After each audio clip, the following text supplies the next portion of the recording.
Yeah, thank you very much, Professor Radrizani.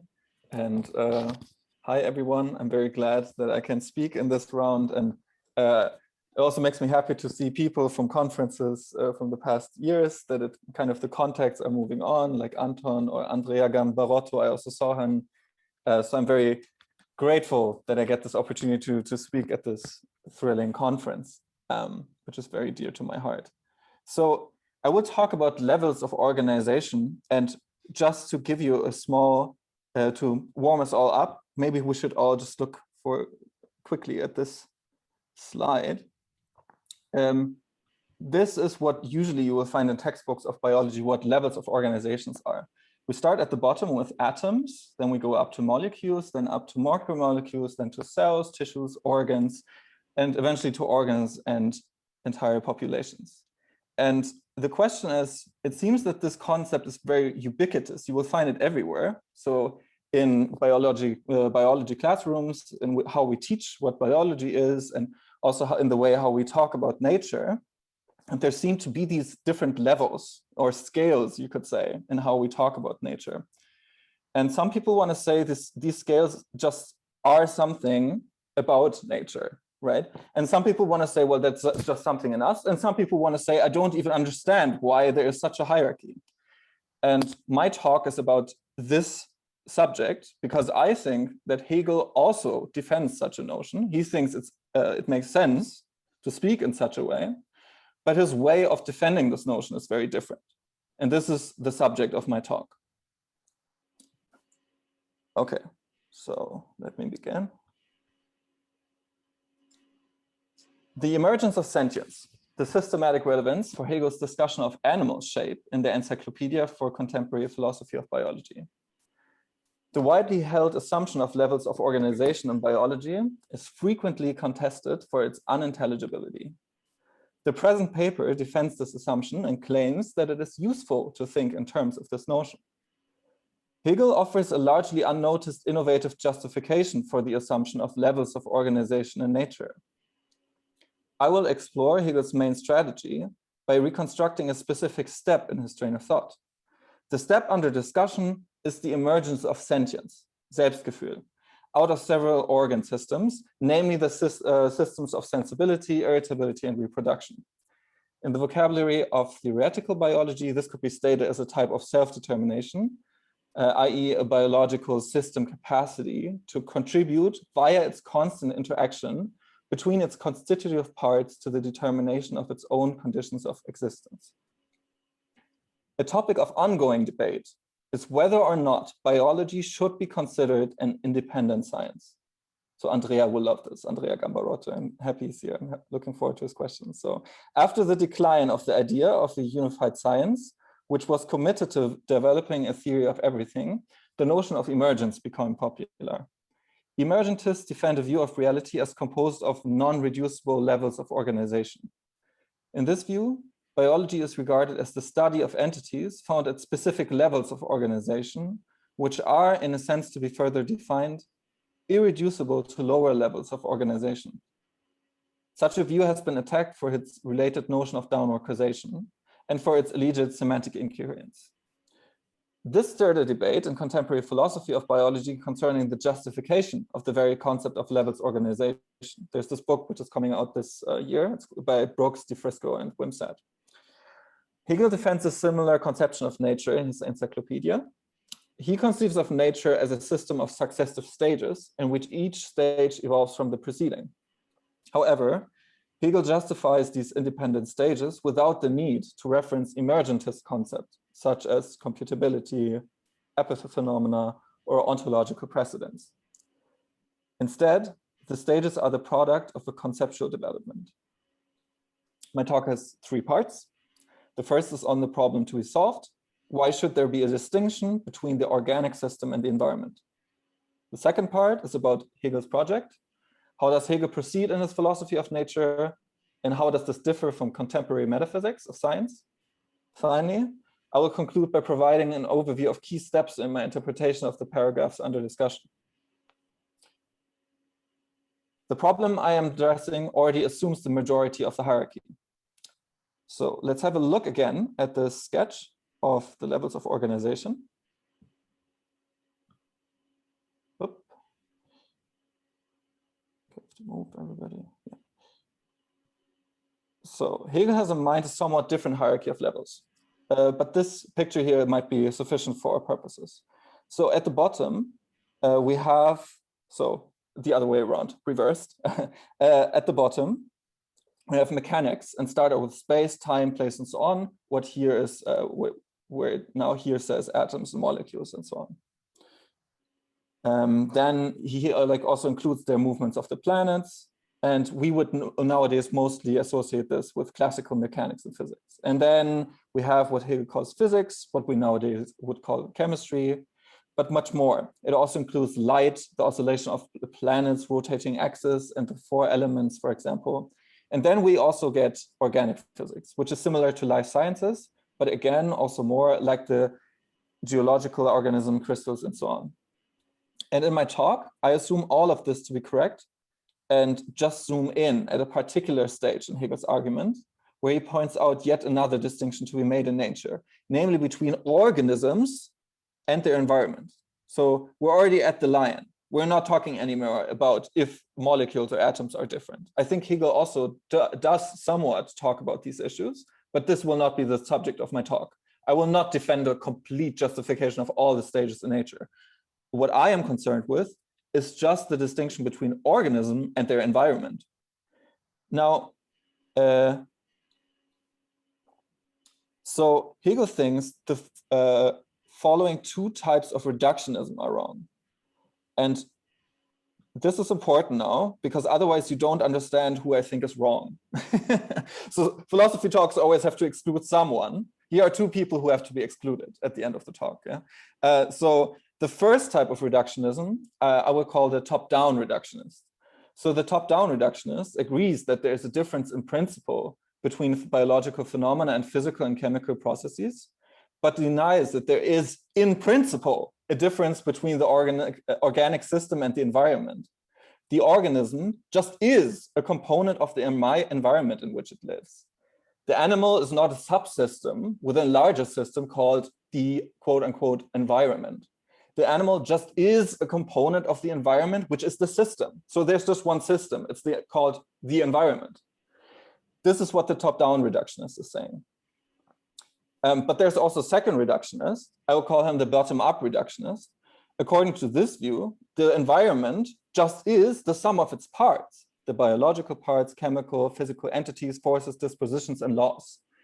The environment itself is nothing over and above these items in our logical space of the non-logical. The term environment is merely a convenient umbrella term, but ultimately it does not describe anything in the furniture of nature. It is in this sense a term that is gerrymandering, that is describing the world in features that are not really out there. If we were to give an adequate description of what really is out there, animals would be included, but quote unquote, an animal's environment would not be included on this list. So what we now have are two reductionists that are somehow of the same opinion, namely that an animal just is its environment, and they determine different consequences for this. The top-down reductionist states that there really aren't any animals, but only ecological niches that interact with one another. The bottom-up reductionist denies that there is such a thing as an environment, that is anything more than an arbitrary set of biological, chemical, and physical constituents. Hegel's conception of levels of organization precludes both these two positions. So in Hegel's opinion, that there are animals is not just the same as there being an animal's environment.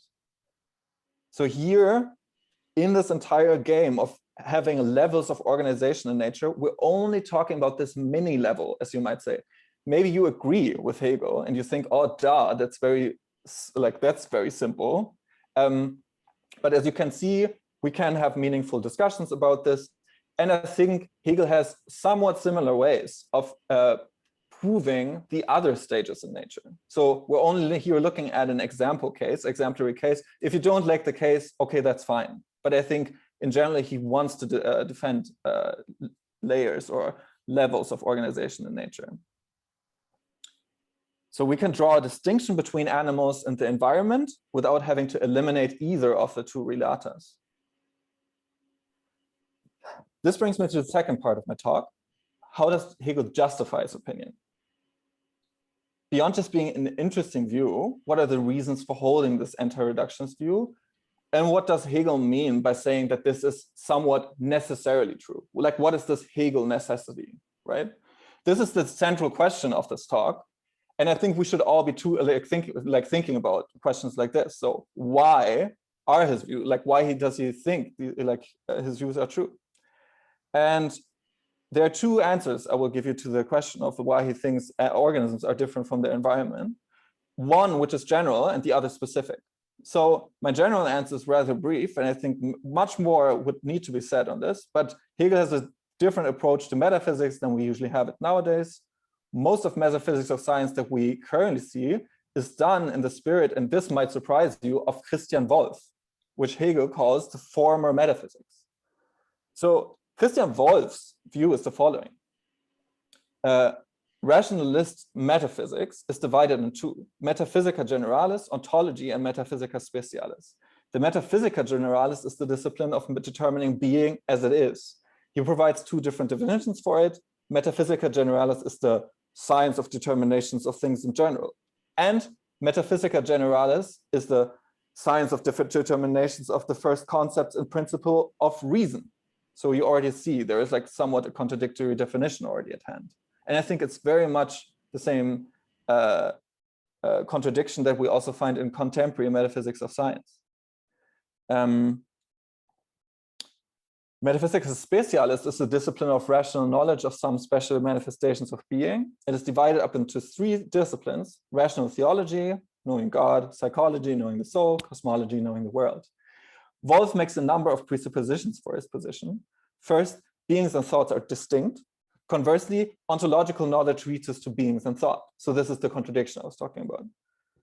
Third, the method of philosophy is understood as a deduction from definitions and axioms, and ontological concepts apply to being as such. For example, the principle of sufficient reason, everything has a sufficient reason, is taken to be so fundamental that there are no sufficient reasons to question it. And in a similar vein, Wolff distinguishes between the internal and the external. And then bodies are those entities which are external and dependent, while souls are those entities which are internal and dependent. This is what Wolff says. And at this point, we might say, well, yeah, why do we spend even time with the straw man? Nobody wants to be on Wolff's team anyways. But I want to suggest that this type of doing metaphysics is still very widespread. Even among Hegel scholars, many still portray Hegel as a metaphysician in more or less this fashion. In contemporary metaphysics, people also subscribe to a framework that still has some of these features. For example, if you look at Ted Sider's book, Writing the Book of the World, you find this quote. And let me share my screen again. It's a great quote by Ted Sider, very telling. The world is out there, and our job is to wrap our minds around it. This picture is perhaps my deepest philosophical conviction. I've never questioned it. Giving it up would require a reboot too extreme to contemplate. And I have no idea how I would try to convince someone who didn't share it. So the belief that there is a world out there and our job is to wrap our minds around it is very much how Wolff thought of metaphysics too. And it seems that many people, including Ted Sider, have no problem in pursuing a project like this. I hope that this case just illustrates that Wolff is not a straw man because he represents a very straightforward way of metaphysics, which is still very familiar to us. Hegel does not think that there is reason in the world in the way that maybe James Kreines thinks. So what are the problems with this view? It's making arbitrary presuppositions. We are just assuming some convictions, as Sider puts it, to be true, and take it from there. As John Zamito called it yesterday, Schwärmerei. So I think Hegel would not be a fan of Schwärmerei. Sorry, John, but I don't think he would like that. I think he still assumes some criticism of Kant to be apt, even though he thinks Kant is misguided and assumes way too many things himself. The most important assumption is that we can get to know what there is for the rationalist metaphysician and get to know the essential properties of what there is by wrapping our mind around it. But how do we know that this, our deepest philosophical conviction, for instance, to say all matter is moving or something, is true? Because we could easily try to argue the opposite. And this is now the Pyrrhonian beast, which we all know by now that Hegel thought the Pyrrhonian skepticism was very powerful. Just argue the opposite. The properties which we identify in nature might not actually apply. Not everything has a sufficient reason. Not everything is either independent or dependent. Not everything is internal or external. It is possible to think of things beyond these concepts. So if we do not make these presuppositions, this renders the entire controversy between the two reductionists merely hypothetical and potentially meaningless. So this is the first general answer I want to give to this puzzle. It is a squabble amongst metaphysicians that want to talk about something that is primarily waiting for us. Hegel is not engaging in this kind of game. Whatever his project of the logic consists of, the key difference concerning standard metaphysics is this. Only after, and I think this is what Stefan was talking about before, only after the theory of pure thought comes an investigation of being which is not thought.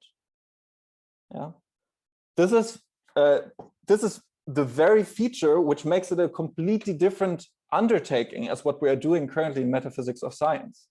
And I think this is very interesting and worth pursuing. Yeah. The third part of the talk now is to delve into the details of Hegel's analysis of the concept of the animal. For that, I want to look at some selected paragraphs. Okay, so now we will stare at slides, and I hope you guys don't fall asleep, because I usually do if I stare at slides. But here it is. So first, we're only going to discuss 2 paragraphs, but I think it's enough to kind of sketch out what I'm thinking of. Okay, I will always highlight the part of the paragraph I'm talking about so that you can somehow follow. I won't read it out. I will always give like a quick summary of what I like in my kind of building around the sentences, so you kind of get a feel of what I mean. Yeah. So here in this section, Hegel is saying 3 things in his own words, but slightly put different. The shape is the animal subject as a whole, just in relation to itself. That's what he calls the shape. Because it is this whole, the animal subject displays the concept in its developed determinations, which are existing within the concept. And these determinations are in themselves and in the subjectivity concrete. So the full definition of the animal subject involves 3 subdefinitions. A, the animal subject relating to itself. B, the animal subject as it relates to its other and posits itself in its other. Or C, the individual animal subject which relates itself to itself in the other. The paragraphs 353 to 356 will provide definition A, so the animal subject relating to itself. The starting point for definition A is to say that the animal subject is a whole, which is just in relation to itself. Hegel calls this the shape.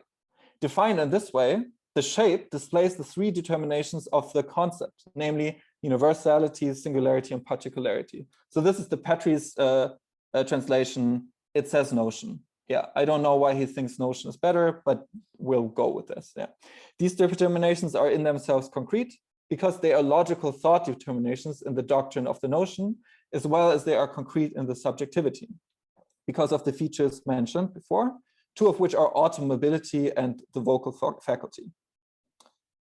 So let's get into it. The next one is, again, my reformulation or paraphrase. First, universality here. In its externality, the animal subject is its simple and universal being and self. Thereby, the actual determinateness as particularity is immediately taken up into the universal. This universal constitutes the undivided identity with itself, and this is called sensibility. The animal subject is what we can call the property to be alive. The system's property to be alive can be distinguished from the physical chemical components of the processes. Hegel describes here something in a contradictory manner. And I think this is important. We kind of have to give him that in the beginning. at the very beginning, this is already contradictory. There is a given domain. On the one hand, the domain is populated by a single universal, which is the organism, a simple indeterminate entity. On the other hand, this domain is a plurality of particulars, the members of the organism to which the organism is related in a self-referencing structure. The organism is an entity which does not contain a meaning on its own. It is a mere reference to these particulars. It is therefore a unity which takes in these particulars from which it is distinguished in some way. Hegel claims that this is found in the biological concept of sensibility. I gave entire talks on the concept of sensibility and irritability. I will not do this here because I'm interested in systematic work. Let's just work on it systematically and not really delve into history. What was meant by Albrecht von Haller, who introduced it, is that it's a receptive capacity, which refers to the capacity of body parts to transmit sense impressions to the soul. Haller contrasted this term with the concept of irritability, which is presented in the next part of this paragraph. Particularity, so to reformulate it, the animal subject is particularity insofar as it is susceptibility to external stimulation and the receiving subject's subsequent outward reaction to the stimulation. This is called irritability.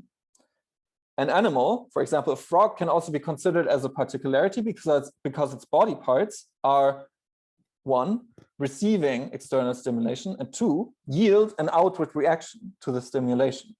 This outward reaction contrasts with inward reaction and is metaphorically alluding to the fact that there is no animating soul involved in the movement, but that the movement is just an involuntary reaction. So this description fits Haller's definition of irritability, who made countless experiments in which he, for example, noted down how parts of frog's heart moved after the heart was severed from the living body, cut in pieces, and stimulated in some way. This is to be understood in contrast to Haller's notion of sensibility. Sorry for the visual. So Haller's experiment were to show that there was both motion associated with intention and motion associated with strictly physical interaction. So by these gruesome experiments, Haller just wanted to show that there were both kinds of movements, which then opened the door to a purely materialist conception of conceiving of animal movement, because then the idea came up that ultimately irritability was the only type of movement of animal bodies, and the postulate of a vitalistic life force was unnecessary. So we can relate Hegel's concept of particularity to it because it is the actuality and externality of immediate singularity. Each frog part is actual because it also exists as an individuated object, i.e. the heart or the leg, and 2, external, because it is to some extent also external to the frog, and that it is in some respect independent of the frog. Okay, I will now switch my example. I will now talk about tigers, just to loosen it up a bit. So the next part is about the animal subject is a negative return to itself from the relationship of externality, and thereby production and position of itself as a singularity. This is called reproduction. So we are looking for a concept of nature which is the negative return to itself from the relationship of externality. But now we know that the whole, for example, the tiger is present in the parts, and to certain parts, irritable parts of the tiger are to some extent independently reacting to external stimulus. What's still missing in these syllogisms is to derive our starting point, which was the whole, so the tiger. But the tiger is the system of interacting parts which are using each other as a means to ends respectively. This is the negative return to itself from the relationship of externality. Because the tiger itself is only in its tiger parts, but the tiger parts are themselves nothing without the tiger. As Aristotle famously said, you probably all know this, a hand severed from the body is not a hand anymore. And Hegel thinks he's got it right. The tiger is nothing without its parts, but the parts are equally not even there without the tiger being there. There's this reciprocal relationship between these two. And the animal subject is both. It has both the quality of being universal, which is taken in particulars, but it is itself also particular. Okay, so now let's go to paragraph 356. Hegel says wonderful things in the paragraphs between that, but I do not have the time for this. So here we have, again, like my paraphrase, and that it is alive. The shape is essentially a process. The shape as such is the abstract process of formation within itself. The process of formation consists in the following. The organism converts its own members into its inorganic nature, so into means, consuming itself and producing itself. It's precisely this totality of members. In this process, each member is interchangeably both ends and means, and maintains itself by virtue of the other members and in opposition to them. The result of this is simple and immediate sentience. So here we have it, the emergence of sentience. And I think this is basically summing up what we already just talked about, but it adds like this last thing, the emergence of sentience, the result. And I've been talking very aggressively and loud. I will now be like a bit quieter and like try to walk you through step by step with the aid of some visualization. Please don't get caught up in the visualization. It never works with Hegel, the visualization, but I just thought it would be helpful. A way how to describe this in abstract terms would be this. There is a given domain for which the following contradictory description is true. So bear with me. We just have to start out with this contradictory description. Somehow he got it here. Yeah, we're not discussing how he got here. Okay. On the one hand, the domain is populated by a single universal, which is the organism, O, a simple indeterminate entity. On the other hand, this domain is a plurality of particulars, the members of the organism. Yeah, let's have the particulars here, members. MA, so member, A, to N, a lot of members, the members of the organism, to which the organism is related in a self-referencing structure. The organism is an entity which does not contain a meaning on its own. It is a mere reference to these particulars. It is therefore a unity which takes in these particulars from which it is distinguished in some way. Okay, so we have here like a unity in diversity. So that's always hard for us to think. Is it a whole? Is it a part? No, it's both. Yeah. But if we're trying to clarify how these members are distinguished in some way, as we just said, from the organism, then this yields a second description of the same domain. The organism itself is a member which is distinguished from the other members. So that was the part of irritability. So this is what I call now a MO. It's a different member. It's the organism. The organism suddenly is a member. So where is the tiger? Where's the property to be alive in the tiger? It's not in the hand, but the hand is also alive. It's not in the paw. Sorry, tigers have paws. Yeah. So now we have two alternatives how we should describe the status of this organism. Either it is the organism which contains several members from which it is distinguished in some way. So that's the top. Or one views it as a member among other members. This is the bottom. What is important is that this allows us to postulate yet another universal self-sentience, which is the organism. It is a self-particularizing totality, which we would call an organism-member unity, which constitutes itself and thereby appears in itself as the universal organism and as a particular. This is the end of this process. And this first process one, you might call it, is conditioned by process two, which is distinguished from it, because process one is characterized by the fact that the internally determined concept refers to an indeterminate objectivity. Let's call it external objectivity. Boom. So now we have the full picture. And this is due to the fact that the internally determined term determines itself as internally determined. That which is determined is not something else. Determinatio est negatio. Thus, there is something from which this is to be differentiated, to be determined.